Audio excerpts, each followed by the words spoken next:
Hello, you wonderful people, and welcome to another episode of Not Too Comic Book. This mega show where I talk about TV shows that are adaptations of comic books. For today's episode, I'm going to talk about Viral Hit Season 1, Episode 3. A lot of really interesting things went down in this episode, so let's break it down. So we're immediately picking up after last episode, and Hoban followed that couple to get his phone back. Because for him, it's all I care about is talking to Boomy. I need my phone back so I can reply to her. Doesn't care about anything else. That's all he's focused on. And so this is his first opportunity to utilize a lot of the techniques he used. Because I brought it up last episode, I was like, I don't feel like I remember this storyline, but I'm like, I do remember him trying, I do feel like I vaguely remember, especially where the episode goes, I remember that. I didn't remember this section. So I think it is something straight out of the webtoon, I just didn't remember. But yeah, it's when he gets to finally utilize get hit without getting hurt. I didn't remember the weaving part of it though, him being able to weave. I'm like, I remember you learning. I remember don't get hit without getting hurt. I remember him learning that, but I did not remember the weaving. Because I thought that was if I remember correctly, I thought that was the only thing he learned. Because typically, Samdak only does teach one focused thing in a video, but I guess that coincided. Well, he didn't watch all the videos, so I don't. It seemed like that was all one video. I'm like, did Samdak include weaving in that video? I feel like I don't remember that. I feel like it was 100% get hit without getting hurt. But he utilizes it, and obviously Samdak also teaches obviously the power of a punch comes when it finally hits. But if you're able to meet the punch, beat it at the pass, you weaken its power because you're not able to fully extend out and lose all your power, so you're able to kind of stop the punch before it's able to fully stretch out, releasing its power. But also learning to weave, especially because he's going up against not a trained fighter, he's going up against a regular dude, not even an amateur fighter, just a regular guy. And so obviously now you get Snapper in producer mode where he's like, crap, the fight against Park Go was too short. This one goes on too long. It's going to start bleeding out viewers because it just seemed because at first Snapper's whoa, you're getting hit on purpose because you're trying to extend out the fight. But now it's yeah, but now it's going on too long, or viewers are going to get tired. And then lo and behold, who steps in chat? Old Man. I'm like, they're doing it. I didn't realize the person who brought up Moon Seong last episode referenced him and his accomplishments of the new rising MMA star. I didn't realize that was because they didn't make a point of it. They made a point of it this episode being oh, it's Old Man in chat who brought up Moon Seong last episode. Because that's why I was wondering, are they not going to do the Old Man bit? I'm yeah, they are. Okay. It was probably there. I just wasn't paying attention to it. I didn't realize. Because I don't remember what Old Man's name was in chat. And once again, I'm specifically calling him Old Man for a very specific reason. But it's yeah, they're the one pointing out, yeah, what Hoban is doing is working because, despite throwing punches, especially if you're not careful, repeatedly he is, and constantly hitting Hoban's head is damaging his hands. His hands swell up from it all. And so Hoban does win the battle in the end. And then I love that we cut to our unknown girl because they haven't properly introduced her into the show yet, but the fact is that she was watching too. I was that's, once again, so interesting how they're handling her story. I thought that was so interesting. There's a correlation that I was do I connect that this early in the story? Once again, no spoilers, in case anyone's watching this episode by episode and has never read the webtoon. That scene doesn't necessarily correlate a thing I want to talk about. So I'm until the show actually goes oh, this thing's this, I won't say it, but you can probably imply some stuff from it, but also you could just be oh yeah, she's a viewer. So it's oh, it's interesting knowing she watching Hoban and you see her kind of blushing, kind of being proud of him. Which I'm also I'm sitting here thinking about it, I'm is that implying what I think that's also implying too, where it's knowing what her story is, the reveal of her story later on, I'm is that you setting up those breadcrumbs that she's watching it and she's kind of proud and everything? Because the whole thing is the reason why she took an interest in Hoban in the first place. And now seeing this, it's oh, I'm even I made sure to chime in. I even love later on she's kind of stalking him. Like I said, it's not stalking him. Well, she practically is stalking, but I think it's so interesting how they've handled her character. Like I said, this is not how her introduction was done at all. So to kind of see her they're sprinkling her in a little by little, I think is so interesting. I don't know if we've gotten to the point where her circumstances with Hoban, I don't think we've gotten to that point for her character-wise yet. It might be the beginnings of that.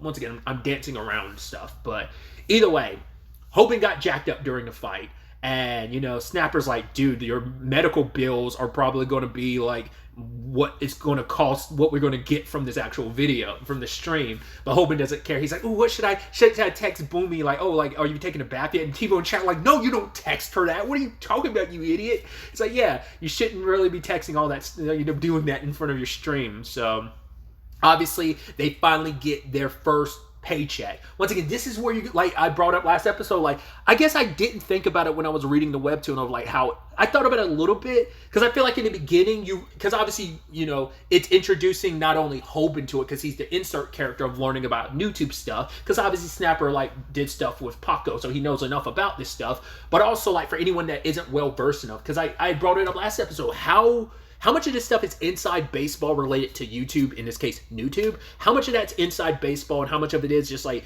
a lot of it's just general knowledge you could Google, but like, would you even Google it if you had any questions? So like Hoban, for example, being like, wait, we only have this much money despite our views because we have like 25 million views. And it's like, well, dude, the fact that in totality across all their videos, like the 4 videos they have up, it's like, yeah, but it's also like, it doesn't equate money, like views doesn't equate to revenue.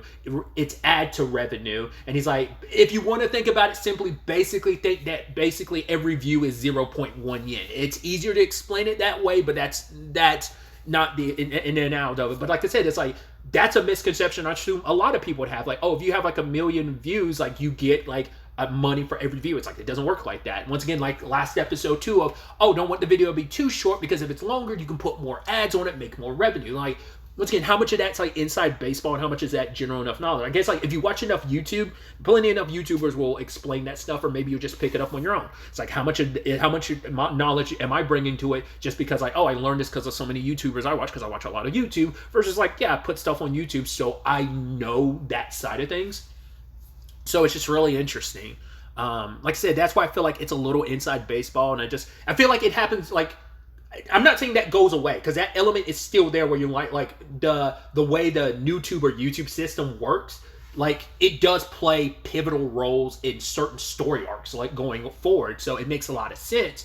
But it's like, especially at the beginning, it makes sense why you're getting a lot of that ahead of time. So it's such an interesting thing because even Snapper bringing up like, yeah, like we got lucky we didn't get the yellow mark. It's like, well, you can tell me yellow mark. It's like demonetization is like, ooh, the word that any YouTuber or YouTuber fears, as even Snapper put. I'm like, that's where I'm like, yeah, that's so real. It's so weird. I'm sure there's got to be plenty. Like, this is a more popular story. I know that's really kind of like really going in on like YouTuber stuff, but like I'm sure there are others that have, because I know there's some that are based around streaming and stuff like that. So it's like I said, it's like really inside baseball, which is just interesting to some extent. And I keep using that term over and over again. I'm sorry, but yeah, like basically they got the money and now they've split the revenue, and initially, like, Hoban, like, sees an outfit he wants to buy, but it costs, like, literally his entire monthly check from YouTube. So he's like, I'm not going to buy it. But Snapper does, like, no issue. Like, oh, I'm going here, buy something. He's like, oh, buy yourself something.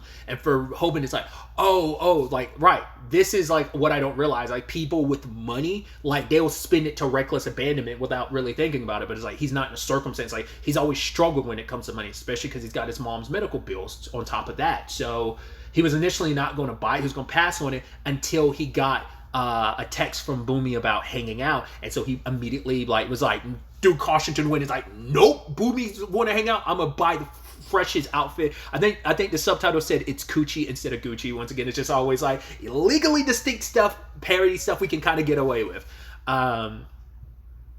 But yeah, like, he goes there and he's deciding he's going to live stream it. And this one person's like, oh my God, I'm a fan of you. And he's like, really? And it's like the person standing behind him. And I'm like, and I love his chat's like, well, that's not our fault, Hoban. You should have assumed she was talking to you. And it's like, sorry, there's nothing we could do, Hoban. And like, once again, I love the chat. I love it. I love it so much. He was kind of feeling like beaten down, like, oh, right. Because like people are over there talking about him. Like, even one person's like, hey, Hoban, you should go over there and beat up those people talking mad shit about you. Because they're like, oh, he's a YouTuber. Like, he's on YouTube like about fights and stuff, kind of that, like, degrading like his content, right? And I was like, oh, like, once again, his chat will stick up for him, but also talk shit about it. We haven't really gotten to it too much, but it's like the very love-hate relationship his chat has with him, as well as chat / community has with him, and he has with them. But home dude, what was his name, G1 or whatever, like the popular dude who's like a vlogger, went over it because he saw Boomy, but Boomy's like, oh, actually, I'm here to meet someone. He's like, oh, your boyfriend? And she's like, no, that guy. And it's like, what? And everyone's like, wait, he's on a date? That's crazy. Oh my gosh, she's so pretty, And it's really sweet. And even like Boomy being like, oh my god, we're wearing the same outfit, samesies, because I was like, I distinctly, the moment like the title of the episode came up being date, I was like, oh right, I remember this date storyline. But that's also what's going to make episode 4 so depressing, because I'm getting to this late. Like episode 4 already came out, obviously, but I know where the date storyline goes, so I'm like, oh, episode 4 is going to be a little depressing. Like I'm sure that's going to be like, not the end of episode 4, but it'll probably be near the end of episode 4, which is going to make that depressing. Which also, once again, this is supposed to be 8 episodes, so I'm like, okay, so that probably will be, what I'm thinking, will probably be the final, probably the season finale, what I'm thinking about. It's like, it's kind of crazy to think that's going to be, but I'm like, with all, where the story goes, I'm like, there is no like perfect spot to stop, but that's kind of as good as you can get at this point in time in the story. Once again, because this is, what this season is going to cover isn't even going to be like, it's only going to be a fraction of season 1 of the web, because the first season of the webtoon doesn't stop until like 130 something, and we're still like fairly early. We're still pretty early in the webtoon storyline wise. So either way, so it's like we're only going to be covering like a fraction of season 1 of the webtoon. But either way, tangents and all that aside. But it's kind of nice. He gets to hang out with Boomy. He's so excited. And like I said, our mystery girl in yellow is following them and stalking them. And it's like him and Boomy touch hands, and like him fantasizing about like, yeah, being a office worker and, coming home to Boomy and their 2 children. And it's like, Hoban, you snap out of it. And it's like, wait, what? We're at the cafe? What? That was all the dream? He's like, what? My daughter? It's like, he was so wrapped up in his fantasy, he didn't even realize, because he was so happy. They bumped hands accidentally, and so it ends up becoming this thing of, hey, a nearby couple or whatever is making fun of like, oh yeah, that pretty girl, I must feel so bad for her having to be with like a short guy. And Hoban doesn't have a lot of self-esteem, so he's just kind of buckles under and starts taking off the jacket. He's like, right, who am I kidding myself? And Boomy could kind of feel that to some extent, because she's like, oh, you haven't really talked. And he's like, yeah, I'm not much of a person for words. And she's like, oh, you can tell she was disappointed.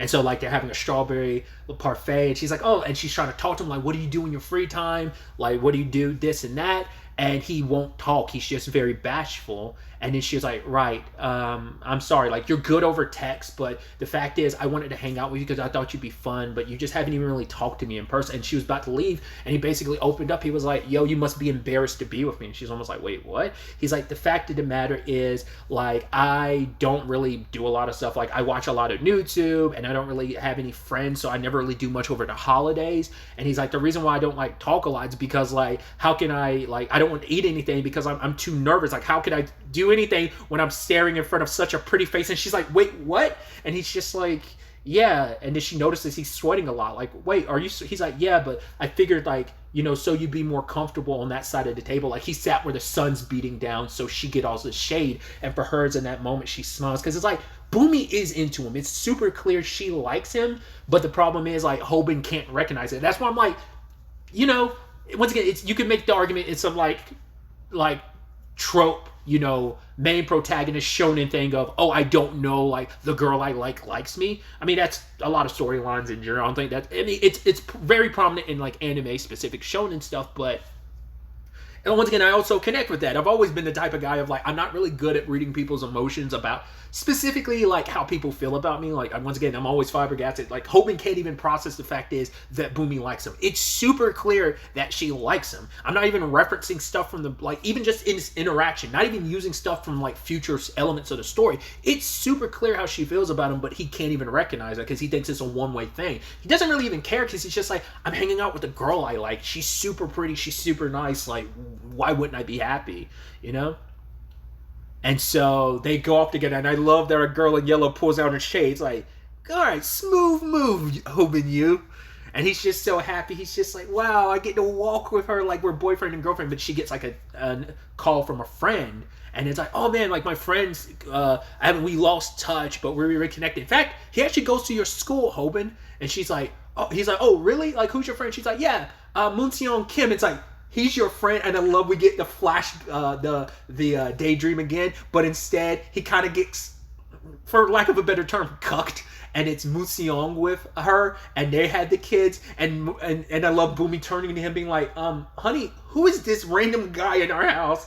And then like the daughter's being like, Hobin, wake up and snap out of it. And she's like, you know Museong, right? You guys go to the same school. Like, oh, you must not know him. But he's like, no, we do. In fact, we are same class. We're actually really good friends. She's like, really? Because she is excited because it's like, hey, Hobin, who I like, is friends with like my old friend I haven't seen in so long. This is dope. In fact, oh, Museong, there you are. And it's like, oh, snap. He's like, what did I say? Because he looks at Museong as scary because you got this flashback where he showcases like he's always been quiet and just meekish because I've never been good at sports. I've never stood out. My grades are so. I've never been someone that's confident, and so he got pushed aside by Paco. That's just how things go. But it is also like, yeah, but then like Paco literally got put right beside him, leaning his head against the wall, because it's like, yeah, that's how the hierarchy of this situation works, that Museong was able to kind of put him in his place. So, but it's like, oh, that scary dude, like, what do I do? Like, he's handsome, he's the antithesis of everything I'm not, so like I have no chance. So it's like, oh, the episode ends with Museong like, oh, him and me, good friends. And yeah, you'll quickly learn Museong isn't kind of like the bad guy the story doesn't paint him as a bad guy. They pretty much paint him kind of as he is. At least how he is presented early on is very ambivalent and indifferent.